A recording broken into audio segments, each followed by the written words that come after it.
Welcome to Lukman IAS. Study General Studies with Lukman IAS for building comprehensive knowledge. GS paper 2 and 4 will be taken by S. Ansari and other papers will be covered by renowned faculties. Live classes are as effective as offline classes. The classes are highly interactive in nature. Your doubts and queries will be addressed and there will be dictation of notes. In the last 10 years, Lukman IAS has set up a niche in the field of UPSC guidance. मेरा नाम निशांत उपाध्याय है। मैं Uttar Pradesh public service commission PCS examination 2021 में 4th rank हासिल की है। मैं जौनपुर का हूँ और मेरा ऑप्शनल मैथमेटिक्स है। मेरे फैमिली में मेरे पापा हैं, मम्मी हैं, हम ट्विंस ब्रदर हैं और मेरी सिस्टर है। मेरे पापा डॉक्टर हैं, मम्मी हाउसवाइफ हैं, सिस्टर डेंटिस्ट है और भाई साथ में प्रिपरेशन कर रहा है सिविल सर्विस की। ये शुरुआत मतलब मेरे फैमिली में चाचा भी है, मामा लोग, दोनों लोग जब हम छोटे थे तो दोनों लोग ही प्रिपरेशन करते थे सिविल सर्विस की। और ये मैं पूर्वांचल के बेल्ट से आता हूँ तो यहाँ पे तो हर यूथ एक सिविल सर्विस एक बार तो देता ही है। तो इसी तरह शुरुआत हुई। अपने बचपन में मैंने देखा चाचा मामा को कि ये तैयारी करते हैं और मेरे पापा का भी इंटरेस्ट था कि हम सिविल सर्विस में जाएं। तो बचपन में कुछ था कि हमें जाना है उस तरफ, नहीं मतलब एग्ज़ाम तो देना ही है, अब जो होना वो होगा।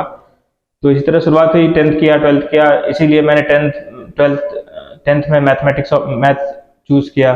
फिर ग्रेजुएशन में ऐसा सब्जेक्ट चूज़ किया कि जो ऑप्शनल ले सकूं। हालांकि मैंने वो ऑप्शनल यूपीएससी में चूज़ नहीं किया, लेकिन डायरेक्शन वही था मेरा। उसके बाद मैंने ग्रेजुएशन कंप्लीट करने के बाद सीधा दिल्ली आ गया कोचिंग के लिए और फिर वहीं से पढ़ाई स्टार्ट कर दी सिविल सर्विस एग्ज़ाम की। तो ये मेरा छठा प्रयास था। खैर समय तो काफ़ी लग गया लेकिन सक्सेस भी है, तो अब पछतावा कोई नहीं होता है कि भाई 6 साल दिया है, 6th अटेम्प्ट में मेरा ये सक्सेस मिली है। तो अब मैं अपनी जर्नी बताता हूँ सिविल सर्विस की कि मैं जुलाई 2015 में दिल्ली आ गया था तैयारी करने के लिए। तो मैंने 1 साल तो पूरा डिवोट किया कोचिंग के लिए, मतलब हर दिन गया। अटेंडेंस मेरी लगभग 95% होगी कोचिंग में। वहाँ अच्छे से डिसिप्लिन में मैं मतलब फर्स्ट ईयर में सभी को जोश रहता है पढ़ने का और कि भाई सिविल सर्विस करना है, एक तो इतनी महंगी कोचिंग होती है, वहाँ पे आप पैसा देते हो तो अपने आप ही इंटरेस्ट रहता है कि आपको अच्छे से पढ़ना है। तो 1 साल तो पूरा वो अच्छे से जाता है, एक सेकंड कीमती होता है फर्स्ट ईयर का हमारा जो फर्स्ट अटेम्प्ट होता है। तो अच्छे से पढ़े, वहाँ पे एग्ज़ाम दिया यूपी पीसीएस का। उस साल एग्ज़ाम दिया था, मेरी कोचिंग चल रही थी, मार्च में हुआ था 2016 में।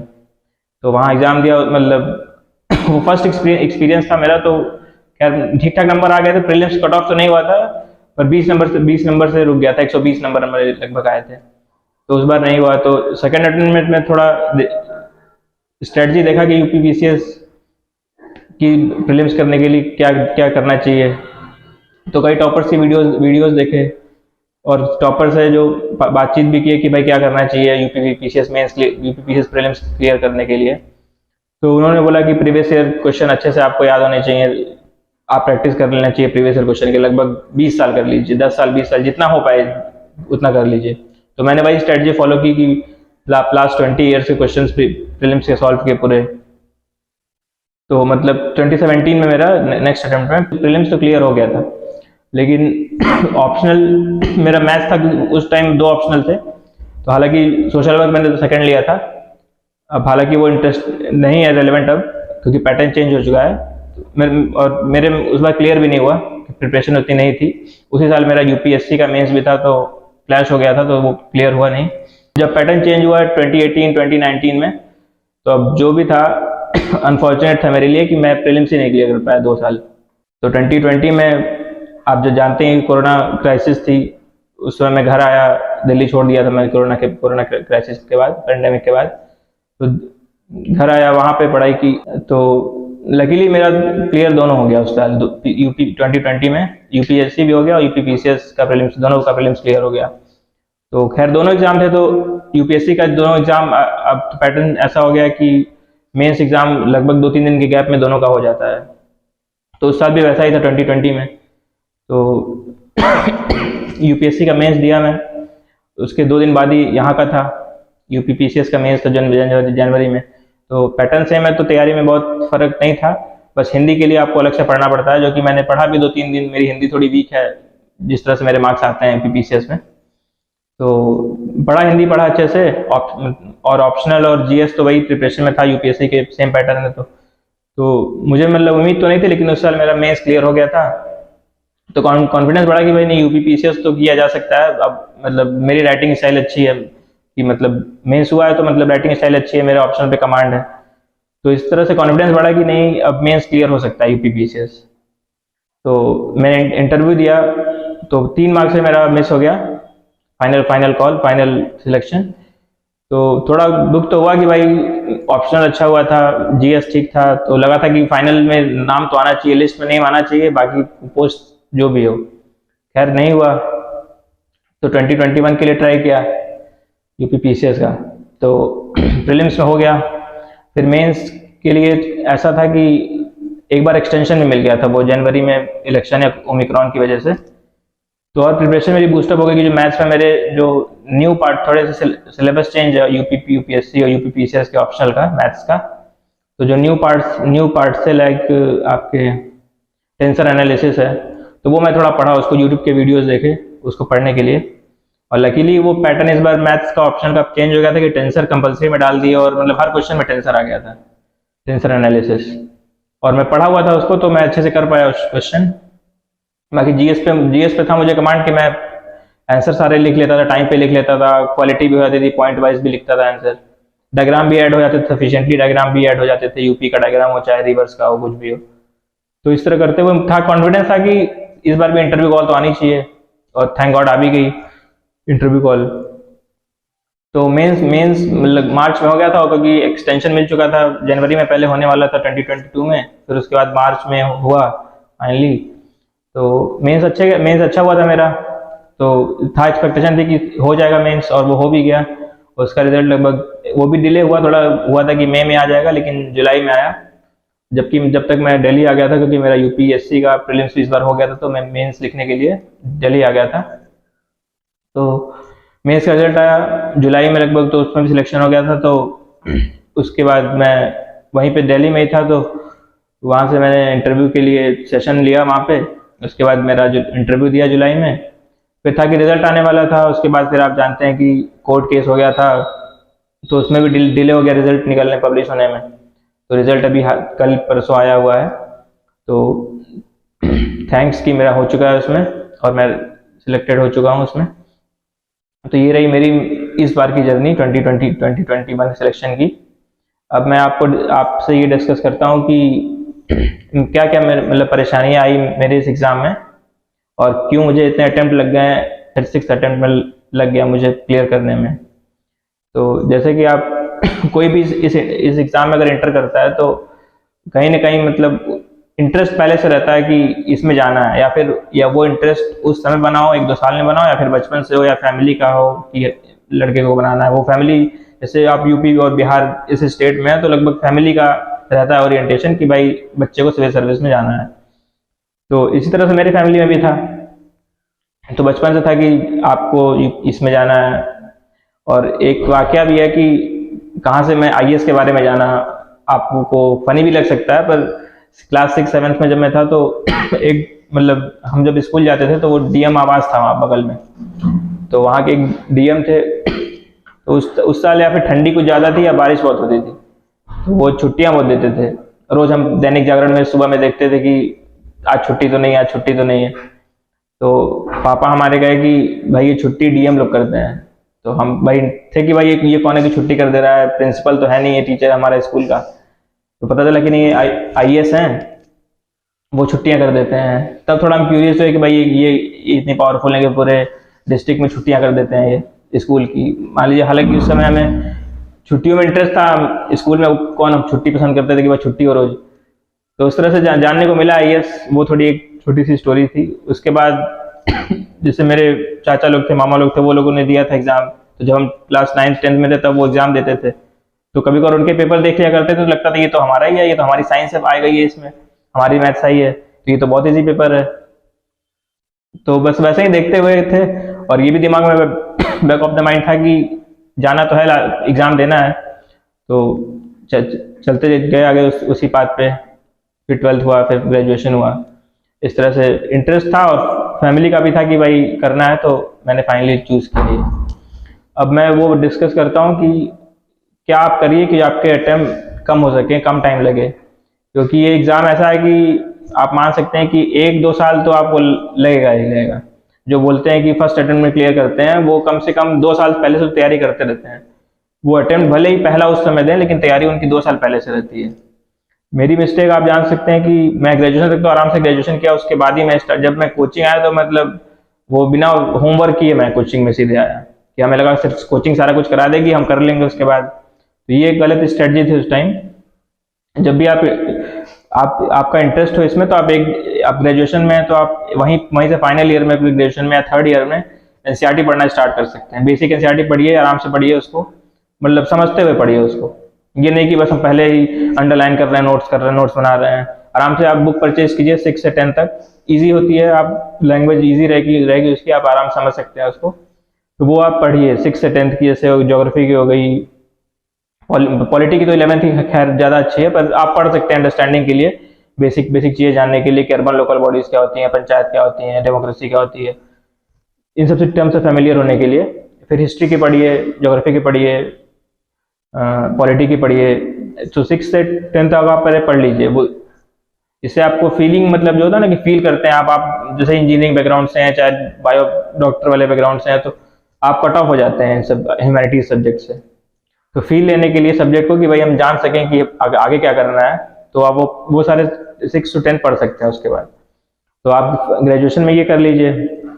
फाइनल ईयर में आप थोड़ी न्यूज़पेपर रीडिंग की हैबिट डाल सकते हैं, इससे आपकी वोकैब भी अच्छी रहती है, जिस लैंग्वेज में भी आप देना चाहते हो, हिंदी चाहे इंग्लिश, तो वोकैब अच्छी रहती है आप उसको अंडरस्टैंडिंग पावर भी आपकी अच्छी होगी, कमांड होगी लैंग्वेज पे आपके जो आपको फर्दर आपकी स्पीकिंग एबिलिटी होगी, राइटिंग एबिलिटी को इम्प्रूव करेगी।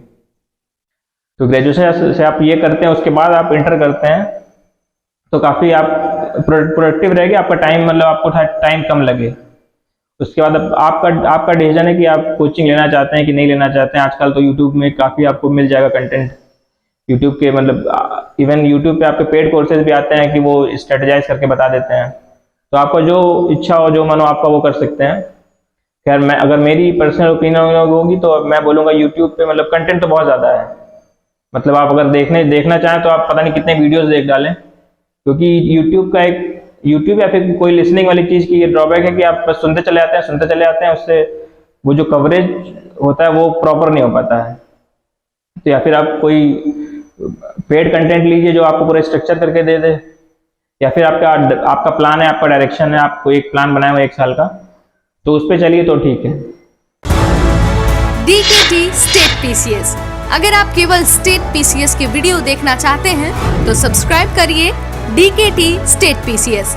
यहाँ आपको राज्यों की लोक सेवा आयोग से जुड़ी परीक्षाओं के टॉपर्स के वीडियो अरेंज फॉर्मेट में मिल जाएंगे और लिंक डिस्क्रिप्शन बॉक्स में भी मिल जाएगा। तो ये आपकी प्रिपरेशन हो गई कि बिफोर, जैसे कि आप ग्रेजुएशन में आप क्या क्या कर लेना चाहिए आपको कि आप जल्दी से जल्दी सिलेक्शन पा सकें। इसके बाद हुई आपको कि आप जब पहला स्टेज तो प्रीलिम्स है, तो इसको तो क्रैक करना बहुत ही जरूरी है, क्योंकि कई बार आप होता है कि प्रीलिम्स में ही फेल हो जाते हैं। आप पढ़ तो बहुत कुछ लेते हैं लेकिन प्रीलिम्स में ही फेल हो जाते हैं। तो आप जो मेन स्ट्रेटजी है कि आप प्रीलिम्स के कम से कम, अगर आप फर्स्ट अटेम्प्टर हैं तो आप प्रीलिम्स के 4 से 5 महीने पहले आप प्रीवियस ईयर क्वेश्चन आपको एकदम लगा लेने चाहिए। कई बार मतलब 10 साल या 15 साल 20 साल प्रीवियस यूपी पीसीएस के तो काफ़ी जल्दी भी लग जाते हैं। आपके 2 घंटे के पेपर होंगे, आप शायद 1 घंटे में लगा लें उसको, तो वो 10-20 साल के प्रीवियस ईयर पेपर लगा लीजिए सारे। उसके बाद कई लोग दूसरी बुक भी पब्लिश मतलब देते हैं, कई सारे प्रीवियस ईयर कंबाइंड, लेकिन मैं पर्सनली यही लिया था कि बस यूपी पीसीएस के क्वेश्चन सिर्फ लगाया था, बाकी किसी एग्जाम के नहीं कि यूपी में सारे एग्जाम हो रहे हैं तो उसके लगाऊं। यूपी पीसीएस के सारे क्वेश्चन लगाया प्रीवियस ईयर। उसके बाद मॉक प्रैक्टिस कर सकते हैं, आप किसी भी कोचिंग इंस्टीट्यूट का मॉक प्रैक्टिस कर सकते हैं।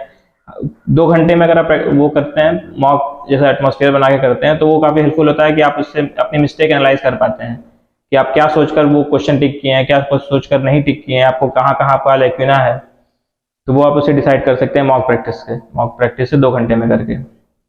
आप उससे गलतियां खोजिए और उस पर काम करना शुरू कीजिए। जब तक आप गलतियां खोज कर उस पर काम नहीं करेंगे तो आप वही गलती रिपीट करते रहेंगे और आपका प्रीलिम्स ही नहीं क्लियर होता रहेगा, और आप फिर फ्रस्ट्रेट हो जाएंगे भाई कि हो ही नहीं रहा, हम तो पढ़ इतना रहे हैं, हो ही नहीं रहा कुछ।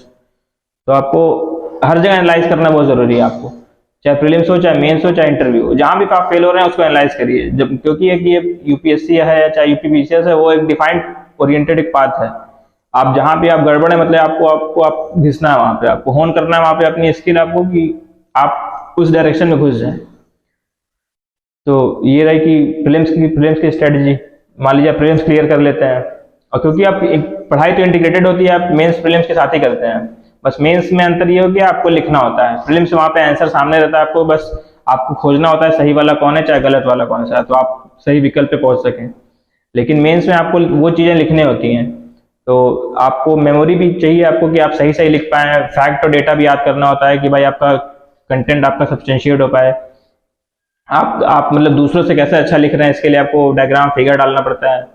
तो इसकी प्रैक्टिस आप कुछ आंसर आप प्रीलिम्स के टाइम ही लिख सकते हैं, नहीं तो आप एग्जॉस्टिव प्रिपरेशन जो होती है एकदम अच्छी वाली कि वो आप प्रीलिम्स और मेंस के बीच में करते हैं, मेंस स्पेसिफिक।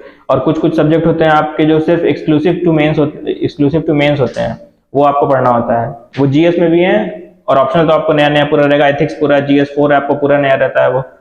तो इसकी तैयारी आप एक बार तो प्रीलिम्स से पहले कर लीजिए, छोटे छोटे नोट्स बना लीजिए उसके, क्योंकि क्या होता है कि मेंस का सिलेबस इतना बड़ा और वेल डिफाइंड नहीं है, मतलब एक टॉपिक लिख दिया उसमें आप कितना पढ़ा जाए। तो फिर वही आता है कि आपका जो प्रीवियस ईयर क्वेश्चंस है उसको आप देखते हुए डिसाइड कीजिए कि इस टॉपिक से क्या आ रहा है, उसको आप एक पेपर में लिख लीजिए भाई कि इस टॉपिक से ये आ रहा है।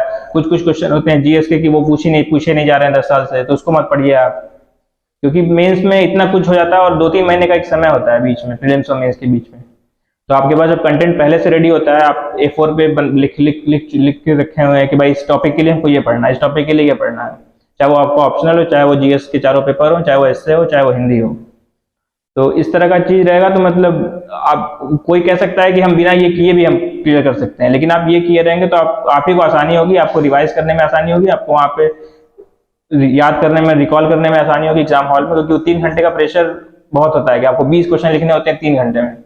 आपकी रिकॉलिंग कैपेसिटी जितनी ज्यादा होगी, आप उसमें उतना अच्छा आंसर लिख पाएंगे और नए नए डायमेंशन उसमें खोज पाएंगे और फिगर, डायग्राम, फैक्ट्स ये सब डाल पाएंगे आंसर में। तो ये होगी रिकॉलिंग और नोट्स मेकिंग, ये सब स्ट्रेटजी मतलब जो आपको मेंस क्लियर करने में हेल्प करेगी, क्योंकि आंसर तो सभी लिख रहे हैं। जो ये सब चीजें करते हुए जाता है तो इजी हो जाता है थोड़ा आपको रिकॉल करने में, आपको लिखने में, ये सब चीज होता है।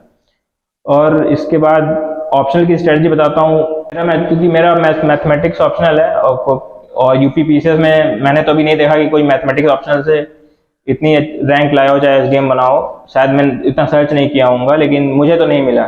तो ऊपर आपको बताता हूँ कि 2 पेपर हैं काफी, मतलब बीएससी एमएससी एग्जॉस्टिव थोड़ा कंटेंट है, मैथ पढ़ना होता है, आपको काफी टाइम देना पड़ेगा। मैथ्स अगर आप ले रहे हैं तो आप टाइम ज्यादा देना पड़ता है आपको, मतलब एक्सक्लूसिव आपको 5-6 घंटे देने पड़ेंगे मैथ्स ही पढ़ने के लिए, और सिलेबस भी लंबा है तो आपको 1 साल से ऊपर मैथ कंप्लीट करने में लग जाएगा उसको। फिर आपको रिवाइज करना रहता है, रेगुलर आप रिवाइज करिए नहीं तो आप मैथ्स भूल जाएंगे, मतलब आपको सिंपल क्वेश्चन नहीं आ पाएगा। मैथ में ये थोड़ा ड्रॉबैक है कि बहुत ज़्यादा आपको पढ़ना पड़ता है, आपका लेंथी सिलेबस है, देर में कंप्लीट होता है।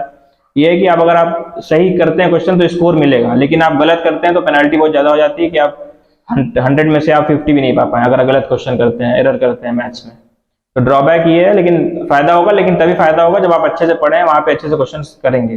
तो मैथ्स के बाद अब क्या स्ट्रेटजी जानेंगे। इंटरव्यू क्योंकि 100 नंबर का ही होता है और मैं पहले एक बार इंटरव्यू दे चुका हूँ, तो मार्क्स उसमें डिसेंट ही थे, मेरे 63 मार्क्स थे उसमें 2020 में।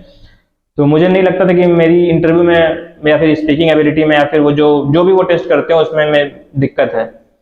लेकिन अब तब मुझे ये उससे पता चला कि भाई मेंस में आपको स्कोर अच्छा करना होगा, क्योंकि on an average 50 to 60 marks मिल जाते हैं इंटरव्यू में, और मैक्सिमम इवन 74 तक जाता है, 74-75।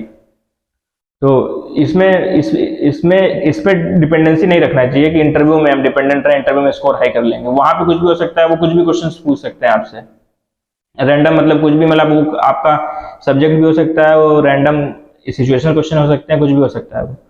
तो आप फोकस रखिए कि आप मेंस में अच्छा नंबर स्कोर कीजिए, ऑप्शनल में अपने स्कोर अच्छा से कीजिए। बाकी इंटरव्यू के लिए आप उस टाइम के रेगुलर न्यूज़पेपर पढ़ सकते हैं, ओपिनियन, आप जो भी इशू है उसके ओपिनियन आप पेपर से देखिए, चाहे टीवी न्यूज़ चैनल संसद टीवी से देख लीजिए कि इशू जो चल रहा है उसमें हमें मेरे ओपिनियन क्या होने चाहिए, वहां से ओपिनियन डेवलप कीजिए, क्योंकि वहां पे वो पुट करना होता है, आपको पर्सनल ओपिनियन नहीं डालना होता है। ये कर लीजिए। और कुछ छोटे छोटे फैक्ट भी मतलब पॉलिटी वगैरह के पूछ देते हैं, अपने बारे में थोड़ा सा जान लीजिए, आप क्यों बनना चाहते हैं एसडीएम या ये आप इतने साल देने के बाद आप यही क्यों चूज कर रहे हैं, ये सब सारे क्वेश्चन होते हैं। आपको प्रिपेयर करना होता है, वो जो आप इस स्टेज पे आएंगे तो आपको समझ में आ जाएगा क्या प्रिपेयर करना रहता है, क्या नहीं करना रहता है। तो ये हो गया इंटरव्यू की स्ट्रेटेजी। इसके बाद मेरा जो मैसेज है वो न्यू एस्पिरेंट्स के लिए ये रहेगा कि आप इवन मुझसे सीखिए कि अब ये एग्जाम जो है वो पेशेंस का है, कि आप पेशेंस आप लगातार लगे रहिए। हम कई बार देखते हैं कि कोई फर्स्ट अटेम्प्ट में निकाल रहा है, कोई सेकंड अटेम्प्ट में निकाल रहा है, तो उससे आप डीमोटिवेट मत होइए। आपकी ये लाइफ है, आप अपने लाइफ के स्क्रिप्ट राइटर हैं, तो आप वो डिसाइड करिए आप हैं जो। आप किसी से कंपेयर मत करिए कि भाई वो फर्स्ट अटेम्प्ट में निकाल लिया, हम इसमें निकाल रहे हैं, हम थर्ड में लगा रहे हैं, थर्ड में मेरा प्री नहीं हुआ, मेरे फोर्थ अटेम्प्ट में प्रीलिम्स नहीं हो रहा है, तो वो उससे आप कंसर्न ही मत रहिए। आप अपने ऊपर कंसंट्रेट करिए कि मेरी गलतियां क्या हैं। यहाँ पे कोई मतलब आपने बैकग्राउंड से कोई मतलब नहीं, आप किसी अच्छे कॉलेज से हैं, आईटी से हैं, एम्स से पढ़े हुए हैं, चाहे किसी अच्छे शुरू से आपका ग्रेजुएशन अच्छा है, सब कुछ अच्छा है, तो उससे मैटर ये नहीं करता आप किसी भी चीज़ से। आप एलिजिबल हैं तो आप एग्जाम दीजिए, पढ़िए, आप ट्रैक कर लेंगे। हालांकि टाइम लग सकता है आपको, डायरेक्शन शुरू में कभी कभार गाइडेंस गलत मिल जाती है, तो आप उसके लिए यूट्यूब पे आप कई टॉपर्स की वीडियोस देख सकते हैं गाइडेंस लेने के लिए। ये सारी स्ट्रेटजी है। बाकी मेन चीज यही कि सेल्फ एनालाइज करते रहिए आप, मतलब भटकिए मत कि कई बार डायरेक्शन चेंज हो जाता है हमारा, तो आप उसको सेल्फ एनालाइज करते रहिए कि हम सही ट्रैक पे चल रहे हैं। सीनियर से मिलते रहिए, अपने किसी सीनियर से, आप या पर्सनल कोच हो, गाइडेंस हो, आपका कोई सीनियर हो, आपका पर्सनल फैमिली में कोई हो, तो उनसे मिलते रहिए, पूछते रहिए कि सही ट्रैक पे चल रहे हैं कि नहीं। क्योंकि ये सफलता जो है ये काफी दिनों बाद मुझे मिली है, मतलब 6th अटेम्प्ट में आप समझ रहे हैं कि सफलता बहुत देर बाद मिली है, तो अच्छा तो बहुत ही लग रहा है कि हम भी मतलब थे कि मतलब एक तरह से बोल सकते हैं कि अंदर परेशान तो थे कि होना चाहिए, इतना अटेम्प्ट हो गया कि अब तो होना ही चाहिए, ये परेशान तो थे। लेकिन जब रिजल्ट आया तो अच्छा लग ही रहा है, अच्छा ऑब्वियसली अच्छा लगेगा कि इतनी देर बाद मिली है सफलता, तो बहुत ही अच्छा लग रहा है। इवन आपको तब अच्छा लगता है जब आपके परिजन होते हैं, आपके फैमिली मेंबर होते हैं, बाकी लोग खुश होते हैं।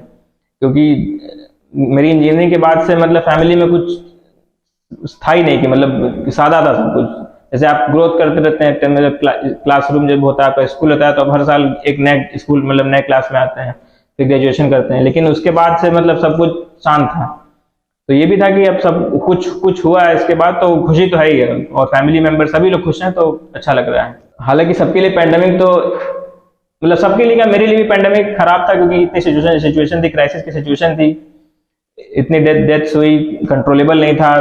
गवर्नमेंट अच्छा काम की, लेकिन वो था खराब। बट अगर मैं पर्सनली सोचूं तो मुझे लगता है कि मेरा वो जो डिसीजन था, जो मैं सोच रहा था बहुत दिनों से कि मैं दिल्ली छोड़ के घर चला जाऊं, घर से तैयारी करूं, तो वो मुझे कोरोना ने ही अपॉर्चुनिटी दी कि भाई आप घर चले जाओ। तो वो मैं सोचूंगा कि वो मेरे लिए ब्लेसिंग इन डिस्गाइज ही था, क्योंकि मैं वो बहुत दिन से चाह रहा था कि मैं घर जाके तैयारी करूं। यहाँ पे दिल्ली में बहुत टाइम हो चुका है, तो वो भी अच्छा था। घर पे मतलब आप शायद, मुझे ये लगा कि घर पे आप फैमिली मेंबर के साथ रहते हैं, तो मेरी तैयारी काफी अच्छी हो पाती थी वहां से। तो मुझे तो अच्छा लगा कि मैं घर आ गया, वहां से तैयारी की, और वहां से रिजल्ट भी आ गया मेरे, तो अच्छा है वो। Welcome to Lukman IAS. Study general studies with Lukman IAS for building comprehensive knowledge. GS paper 2 and 4 will be taken by S. Ansari, and other papers will be covered by renowned faculties. Live classes are as effective as offline classes. The classes are highly interactive in nature. Your doubts and queries will be addressed, and there will be dictation of notes. In the last 10 years, Lukman IAS has set up a niche in the field of UPSC guidance.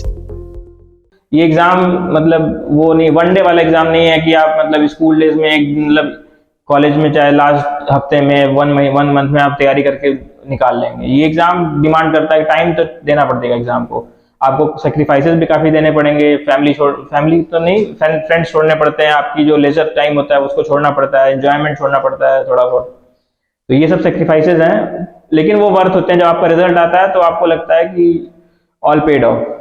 तो ये चीजें हैं कि आप sacrifice कीजिए, क्योंकि opportunity का cost भी आप देख सकते हैं कि अगर आप यहाँ नहीं रहेंगे तो आप क्या कर रहे होंगे। अगर आप सिविल सर्विस नहीं दे रहे हैं, एग्जाम नहीं दे रहे हैं, तो आप कहाँ पे होंगे। उससे भी कंपेयर कर सकते हैं कि आप ये डिसीजन सही है, ये पाथ सही है, क्योंकि एक दिन में कोई कुछ नहीं होता है कि आप ये प्राइवेट सेक्टर में भी जा रहे हैं तो एक दिन में बहुत कुछ कर लेंगे, या फिर आप यहाँ पे हैं तो आप एक साल में सब कुछ निकाल लेंगे। एवरीथिंग डिमांड्स टाइम, तो आपको टाइम देना पड़ता है। आपकी फिर वो लक फैक्टर बीच में होता है, क्योंकि अब इंटरव्यू में ही 1200 लोग आए थे, 600 लोग का हुआ है, तो लक फैक्टर भी एक बीच में कहीं ना कहीं रोल प्ले करता है। तो आप डटे रहिए, काम करते रहिए। आप अपने आप को छोटा मत मानिए कि हम इतने साल से लगे हुए हैं, इतने साल से नहीं लगे हुए हैं। अपॉर्चुनिटी कॉस्ट कंपेयर कीजिए अपना कि आप अगर ये यहाँ नहीं होते तो कहाँ होते। आपको सही लग रहा है तो फिर करिए। एग्जाम ही लास्ट नहीं है, आप नहीं भी हो रहा है तो अगर आपको मन कर रहा है कि आप कहीं और प्राइवेट सेक्टर में जाना चाहते हैं, वहाँ चले जाइए। क्योंकि कई बार होता है कि आप काफ़ी साल से प्रिपरेशन कर रहे होते हैं तो माइंड आपका हो जाता है कि अब छोड़ना चाहिए। तो आप ट्राई कर सकते हैं कुछ दिन गैप रिफ्रेशमेंट के लिए, एक दो साल या फिर आप 1-2 महीने जो भी है ब्रेक ले सकते हैं, उसके बाद कंटिन्यू कर सकते हैं एज पर योर विश। ये फैसला इंजीनियरिंग के बाद तो नहीं था, इंजीनियरिंग के पहले ही था। डायरेक्शन तो वही था कि मैकेनिकल इंजीनियरिंग लेने का भी यही था कि मैं शायद ऑप्शनल सब्जेक्ट चूज कर सकूँ मैकेनिकल इंजीनियरिंग। हालांकि मैंने वो चूज नहीं किया क्योंकि और सारे थे कि मैथमेटिक्स में पर इंटरेस्ट ज़्यादा था मेरा, जो भी रीज़न थे। लेकिन डिसीजन मेरा ये पहले ही था, फैमिली में भी था कि मुझे करना है। तो बैक ऑफ द माइंड था कि करूँगा, जब करूँ तब करूँ, तो था डिसाइड हुआ बाद में।